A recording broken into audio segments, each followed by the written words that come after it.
इस मोटिवेशनल कहानी की शुरुआत होती है रिचर्ड नाम के एक मैक्सिकन लड़की को दिखाते हुए जो बहुत ही गरीब फैमिली से बिलोंग करता था। रिचर्ड के फादर तो काफी ज्यादा शराबी थे। घर की हालत बहुत ही ज्यादा खराब होने के बावजूद भी रिचर्ड किसी भी तरीके से अपने स्कूल जाने का इंतजाम कर लेता। रिचर्ड के मैक्सिकन होने के कारण स्कूल में उसे कई सारे स्टूडेंट परेशान किया करते थे, लेकिन इन सारी चीजों के बावजूद भी रिचर्ड अपना पॉजिटिव माइंडसेट लेकर अपनी पढ़ाई करता और आगे बढ़ता। रिचर्ड तो स्कूल टाइम पर खाने के लिए बरीटो नाम का एक मैक्सिकन फूड लेकर आता था जिसे कि उसके सारे दोस्त पसंद करते हैं। धीरे धीरे उसने बरीटो बनाकर स्टूडेंट्स में ही इसे बेचना स्टार्ट कर दिया था, जिसे कि 50 सेंट में बेचकर उसके पास थोड़े पैसे जमा हो जाते। इसी तरीके से उसने कई महीनों तक बरीटो बेचा और अपने सारे पैसे जमा किए। अब कुछ पैसे जमा होने के बाद रिचर्ड दुकान पे चला जाता है अपनी गर्लफ्रेंड के लिए चॉकलेट लेने के लिए, लेकिन दुकानदार को समझ नहीं रहा था कि आखिर रिचर्ड के पास इतने पैसे आए कहां से। उसे लग रहा होता है कि शायद रिचर्ड ने कोई चोरी की है, इसीलिए उसने पुलिस वालों को बुला लिया था। अब रिचर्ड एक गरीब घर के होने के साथ साथ मैक्सिकन भी था, इसीलिए पुलिस वाले बिना कुछ कार्यवाही किए उसे जेल के अंदर बंद कर देते हैं। रिचर्ड जिसे कि पढ़ लिख कर इंजीनियर और डॉक्टर बनना था, वो अपराधियों की संगत में रहकर उन्हीं की तरह चोरी करने लग जाता है। यानी कि परिस्थिति में सर्वाइव करने के लिए उसे कुछ न कुछ तो करना ही पड़ेगा, इसीलिए वो ड्रग्स बेचने लगा और भी कई सारे अपराधियों के काम करने लगा। लेकिन रिचर्ड अब कुछ सालों के अंदर ही अपनी गर्लफ्रेंड जूलिया के साथ शादी कर लेता है, जिसके कुछ महीनों में ही उसे एक बच्चा होने वाला था। अब रिचर्ड को समझ में आ चुका होता है कि उसे ये सारे काले धंधे बंद कर देने चाहिए और अपने फादर होने की जिम्मेदारी निभानी चाहिए। इसीलिए रिचर्ड ने सारे काले धंधे बंद कर दिए और एक इलेक्ट्रीशियन की तरह काम करने लगा। रिचर्ड की वाइफ जूली भी अपना घर चलाने के लिए छोटा मोटा काम किया करती। हालांकि उन दोनों के सैलरी से काफी ज्यादा अर्न नहीं कर पाते, लेकिन घर चल जाता था। अब एक दिन रिचर्ड के पास उसका एक पुराना दोस्त आता है जो उसे अपनी गैंग में वापस शामिल करने के लिए कह रहा था, जो कि चोरी मकारी करते थे। लेकिन रिचर्ड के सर पर अब एक जिम्मेदारी थी, इसीलिए वो उनके साथ नहीं जाता। अब रिचर्ड का एक दोस्त कहता है कि मैं एक बहुत ही बड़ी कंपनी में काम करता हूँ और अगर तुम कहो तो तुम्हारे भी एप्लीकेशन फाइल कर सकते हैं, जिससे कि तुम्हें एक अच्छी जॉब मिल सकती थी। रिचर्ड ने तो इन सारी चीजों के लिए हाँ कर दिया था। उस कंपनी का नाम फेरिटो लेज होता है, जो स्नैक्स के प्रोडक्ट्स बनाती थी। एप्लीकेशन फॉर्म मिलने के बाद रिचर्ड उसे अपनी वाइफ जूलिया के पास लेकर आ गया था, जो उसे प्रोत्साहित करते हुए वो फॉर्म भरते रहती है। जूलिया ने तो अपनी तरफ से कई सारी चीजें बढ़ाकर लिख दी थी, जैसे कि रिचर्ड ने ग्रेजुएशन कंप्लीट कर ली है। लेकिन सच्चाई तो ये होती है कि रिचर्ड कभी भी कॉलेज गया ही नहीं। ये सारी झूठ इंटरव्यूअर ने जल्द से जल्द पकड़ लिए होते हैं रिचर्ड के। लेकिन रिचर्ड का इंटरेस्ट देखकर उस इंटरव्यूअर ने रिचर्ड को काम पर रख लिया था, जो कि कंपनी के अंदर सफाई कर्मचारी का काम करेगा। अब रिचर्ड अपना काम धीरे धीरे चालू कर देता है, जो कि कंपनी की बहुत ही बड़ी फैक्ट्री के अंदर था। हालांकि रिचर्ड को सिर्फ उस जगह की साफ सफाई पर ध्यान देना होता है, लेकिन रिचर्ड को बचपन से ही मशीनों में काफी ज्यादा इंटरेस्ट था। इसीलिए उस बड़ी सी फैक्ट्री के अंदर जो मशीनें स्नैक्स बना रही थी, वो उन्हें काफी ध्यान से देखता है। रिचर्ड तो पूरा कोशिश कर रहा था कि वो इन मशीनों को चलाना पूरी तरीके से सीख जाए। इसके लिए वो एक सीनियर आदमी के पास जाता है जिसका नाम बेकर था। बेकर इस फैक्ट्री के अंदर पूरे 10 साल से काम कर रहा होता है, जिससे कि उन सारे मशीन्स का बहुत ही अच्छा नॉलेज था। बेकर ये नोटिस कर लेता है कि रिचर्ड को इन मशीन्स के बारे में जानने की इच्छा है, इसीलिए वो एक अच्छा टीचर बनता है और रिचर्ड को अपनी इन मशीनों के बारे में बताता है। रिचर्ड सबसे पहले अपना सफाई का पूरा काम खत्म करता और फिर बेकर के पास जाकर इन सारे मशीनों को ऑपरेट करने के बारे में जानता। धीरे धीरे रिचर्ड ने उन मशीनों के बारे में ऑलमोस्ट जान लिया होता है। हालांकि रिचर्ड के दोस्त उससे कह रहे थे कि हमारा काम सिर्फ यहाँ पर साफ सफाई करने वाला है, तुम इससे ज्यादा कुछ मत करो। लेकिन रिचर्ड का मानना था कि मैं एक ही जगह पर इस तरीके से नहीं रुकने वाला, मुझे अपनी लाइफ में कुछ बड़ा करना है, जैसे कि इस कंपनी के सीईओ ने किया था। यानी कि रिचर्ड स्किल्स सीखकर अपने आप को डेवलप कर रहा था, जिससे कि वो एक बड़ा आदमी बन जाए। रिचर्ड तो अब किसी भी तरीके से फेरिटो कंपनी के सीईओ और पेप्सी के कंपनी के सीईओ की तरह बनना चाहता था। इसके लिए वो बहुत ही ज्यादा कड़ी मेहनत भी करता है। वो रोज सुबह जल्दी आ जाता और साफ सफाई का काम खत्म करके मशीनों के बारे में सीखने लगता। इतनी अच्छी परफॉर्मेंस के कारण तो रिचर्ड को बेस्ट एम्प्लॉय का अवार्ड भी मिलता है। एक समय पर ऐसा लग रहा था कि रिचर्ड की जिंदगी में सब कुछ अच्छा चलेगा और वो इससे काफी ज्यादा खुश भी था। लेकिन कहते हैं ना, जिंदगी आपका इम्तिहान लेने से कभी पीछे नहीं हटती। अब अचानक से अमेरिका की आर्थिक व्यवस्था बहुत ही ज्यादा नीचे गिरने लगी। इन सारी चीजों का असर बड़ी बड़ी कंपनियों पर भी हो रहा था। अब फेरिटो लेस कंपनी, जिसमें कि रिचर्ड और उसके सारे दोस्त काम किया करते थे, उन्हें भी आर्थिक मंदी का सामना करना पड़ता है। इन्हीं रीजंस की वजह से कंपनी को अपने कई सारे एम्प्लॉयज को निकालना पड़ा। हालांकि रिचर्ड अच्छा एम्प्लॉय था, इसीलिए वो अपनी जॉब बचाने में कामयाब हो जाता है, लेकिन उसके वर्किंग आवर्स काफी कम कर दिए थे और उनकी सैलरी भी आधी हो जाती है। रिचर्ड तो अब अलग अलग डिपार्टमेंट में भी काम करने लगा था, जिससे कि वो अपनी सैलरी निकाल सके।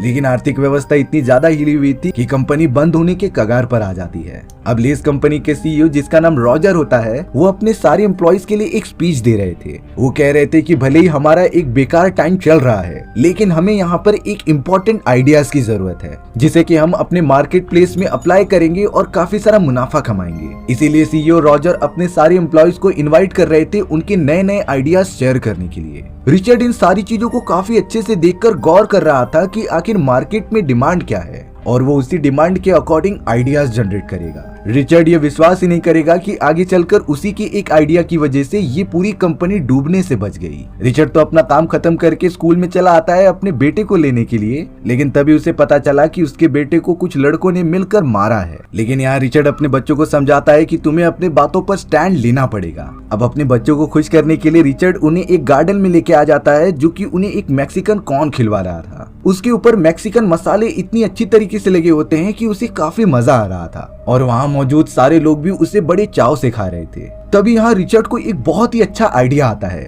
रिचर्ड कह रहा था कि जो बैरिटो वो बचपन से खाता आ रहा है, उसके अंदर जो मसाला यूज किया जाता था, वो अगर और भी सारे मैक्सिकन मसालों के साथ मिला दिया जाए तो उससे एक नया मसाला क्रिएट किया जा सकता है। और अगर मसालों की क्वांटिटी एकदम परफेक्ट रही तो वो काफी चटपटा और लोगों को पसंद आने वाला स्नैक्स क्रिएट कर सकते थे। रिचर्ड ने तो ये सारी बातें अपनी वाइफ जूली को बता दी होती हैं, जो उसकी पूरी मदद कर रही थी इन सारी चीजों में। रिचर्ड ने तो अपनी टेस्टिंग स्टार्ट कर दी थी, जो कि अलग अलग मसाले और मैक्सिकन चीजों को मिलाकर एक चटपटा स्वाद लाना चाहता था। हालांकि रिचर्ड को कई बार नाकामयाबी का भी सामना करना पड़ा, लेकिन कहते हैं ना, बार बार ट्राई करने वालों को एक दिन सफलता जरूर मिलती है। उसी तरीके से रिचर्ड ने काफी कोशिश करने के बाद एक ऐसा मसाला तैयार कर लिया था जिसकी मदद से वो एक स्नैक्स तैयार करता है और ये उन सभी को काफी अच्छा लगा। इसीलिए अब रिचर्ड उस सैंपल को लेकर अपने मैनेजर को दिखाने आ गया कि मैंने एक नया मसाला बनाया है, जो कि लोगों को शायद बहुत ज्यादा पसंद आ सकता था। इसीलिए रिचर्ड चाहता है कि वो कंपनी के सीईओ रॉबर्ट से बात करा दे,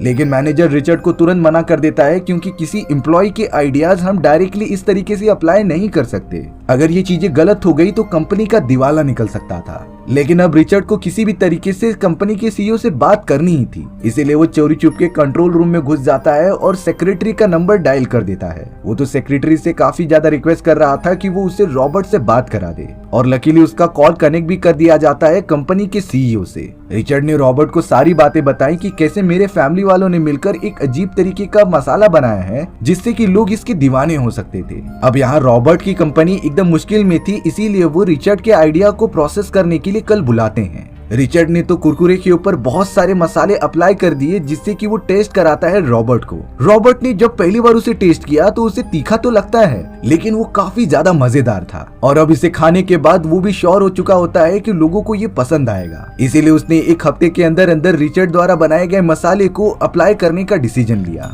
जब ये बात मैनेजर को पता चलती है तो वो रिचर्ड को काफी ज्यादा डांट रहा था, क्योंकि अगर रिचर्ड का ये प्लान एकदम फ्लॉप हो गया तो कंपनी और भी ज्यादा लॉस में चली जाएगी और यहाँ पर मौजूद बचे हुए एम्प्लॉइज भी अपना जॉब खो देंगे। अब तो ये सारी बातें सुनकर रिचर्ड भी टेंशन में आ गया था कि उसका ये बनाया हुआ प्रोडक्ट काम करेगा भी कि नहीं। वो तो काफी ज्यादा टेंशन में रहने लगा। लेकिन रिचर्ड की वाइफ जूली उसे मोटिवेट करती है और बताती है कि तुम्हें ये सारी चीजें छोड़कर अपने प्रेजेंटेशन पर ध्यान देना चाहिए। रिचर्ड अगले दिन रॉबर्ट और बाकी सारे बिजनेसमैन के सामने अपना प्रेजेंटेशन देने लगता है, जिसमें कि वो बता रहा था कि भले ही आप लोग बहुत अच्छा प्रोडक्ट बनाते हो, लेकिन वो सिर्फ अमेरिकन्स को ही टारगेट करके बनाया जाता था। हम सारे मैक्सिकन्स की तरह और भी सारे लोग जो कि खाने में तीखा पसंद करते थे, उनके ऊपर तो ध्यान ही नहीं दिया जाता। इसीलिए रिचर्ड का मानना था कि उसके द्वारा बनाए गए मसाले सारे लोगों को टारगेट कर सकते हैं। अमेरिकन्स भी इसे बहुत ज्यादा पसंद करेंगे। हालांकि रिचर्ड एक बिजनेसमैन नहीं था, लेकिन उसे काफी अच्छे से लोगों से जुड़ना आता है, इसीलिए उसने अपने स्टाइल में बिजनेसमैन को खुश कर दिया और रॉबर्ट भी इससे काफी इंप्रेस हो चुका होता है। इसीलिए रॉबर्ट ने रिचर्ड को यह आदेश दिया कि सबसे पहले हम इसकी टेस्टिंग करना स्टार्ट कर देते हैं। अब रिचर्ड द्वारा बनाए गए मसाले का यूज करके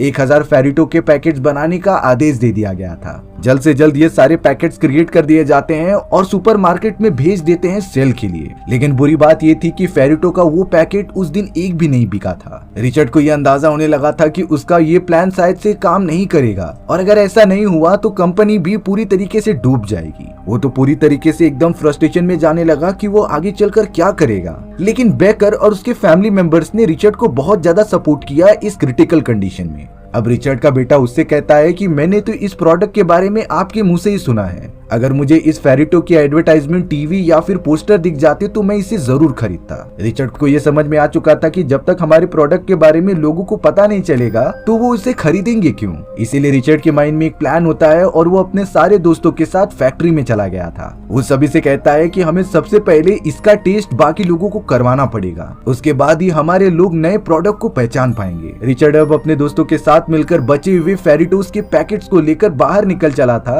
और रास्ते में आ रहे सारे लोगों को एक एक पैकेट का टेस्ट कराता है। ये तो उसकी मार्केटिंग स्ट्रेटेजी थी कि जिससे कि लोगों को पता चले कि आखिर ये प्रोडक्ट एग्जिस्ट करता है। वहाँ पर तो रिचर्ड को लोगों के काफी अच्छे रिस्पॉन्सेस मिल रहे थे उस फेरिटो को खाने के बाद। अब इस मार्केटिंग स्टंट को अप्लाई करने के बाद फेरिटो के पैकेट्स बिकना स्टार्ट हो गए थे। रिचर्ड भी कई सारे मैक्सिकन्स को अट्रैक्ट करने के लिए खुद स्टोर में चला जाता और उन सारे पैकेट्स को खरीदता, जिससे कि लोगों के मन में और भी ज्यादा उत्सुकता बढ़ने लगी इस नए पैकेट्स की तरफ। धीरे धीरे कंपनी के सेल्स काफी ज्यादा बढ़ने लगे और लोग इसे काफी पसंद भी कर रहे थे। रॉजर को जब ये पता चला तब वो रिचर्ड को कॉन्ग्रेचुलेट करता है और साथ ही साथ 1 लाख पैकेट्स को बनाने का ऑर्डर भी देता है। रिचर्ड भी इन सारी चीजों से बहुत ज्यादा शॉक हो गया था। इतना बड़ा ऑर्डर कंप्लीट करने के लिए कंपनी वालों ने जिन जिन एम्प्लॉयज को निकाला था वो उन्हें वापस बुला लेते हैं काम करने के लिए, और अब एक बड़े पैमाने पर उनकी प्रोडक्शन चालू हो चुकी थी। जितने भी पैकेट्स बनाए जा रहे थे वो कुछ ही महीनों के अंदर पूरा का पूरा बिक जाते हैं, जिससे कि कंपनी काफी ज्यादा प्रॉफिट में चली गई। और ये हुआ सिर्फ और सिर्फ रिचर्ड के एक बहुत ही अच्छे आइडिया की वजह से, जिसे कि रॉजर बहुत ही अच्छी तरीके से जानते थे। इतनी अच्छे परफॉर्मेंस के कारण रिचर्ड के दोस्त बेकर को मैनेजर की नौकरी दे दी जाती है, लेकिन रिचर्ड जो एक सफाई कर्मचारी से मशीन ऑपरेटर बनना चाहता था उसे वो पोस्ट मिलती ही नहीं। बट रॉजर रिचर्ड को अपने पास बुलाते हैं और उसे बताते हैं कि तुम्हें कोई मशीन ऑपरेटर की नौकरी नहीं बल्कि हमारे कंपनी के मार्केटिंग डायरेक्टर की पोस्ट मिल रही है। रिचर्ड ये सुनकर एकदम शॉक हो गया और कहीं न कहीं रॉजर को पता था कि रिचर्ड इसका हकदार है। यानी रिचर्ड जो कि इस कंपनी में एक सफाई कर्मचारी था, वो अब एसी वाले आलीशान कमरे में बैठकर इस पूरी कंपनी की मार्केटिंग स्ट्रेटेजी डिसाइड करेगा और कई सारे मैनेजर्स और वर्कर्स उसके अंडर काम करेंगे। सभी लोग रिचर्ड की इस अचीवमेंट को देखकर काफी ज्यादा तालियां और उसकी सराहना करने लग जाते हैं। रिचर्ड की तो अब पूरी जिंदगी ही बदल गई थी। कहाँ वो किसी भी तरीके से अपने फैमिली के साथ मिलकर जिंदगी काट रहा था और अब वो एक बड़ी कंपनी के अच्छे पोस्ट पर है। और इसी तरीके से एक सफाई कर्मचारी ने डूबती हुई कंपनी को $1 बिलियन की कंपनी बना दी। हमारी कहानी भी यहीं पर खत्म हो जाती है। सो व्यूअर्स, आपको ये स्टोरी कैसी लगी कमेंट सेक्शन में बताना भूलना मत। डॉक्टर मूवी टेलर को सब्सक्राइब कर देना क्योंकि इस तरीके की अनोखी कहानियां आती रहेंगी।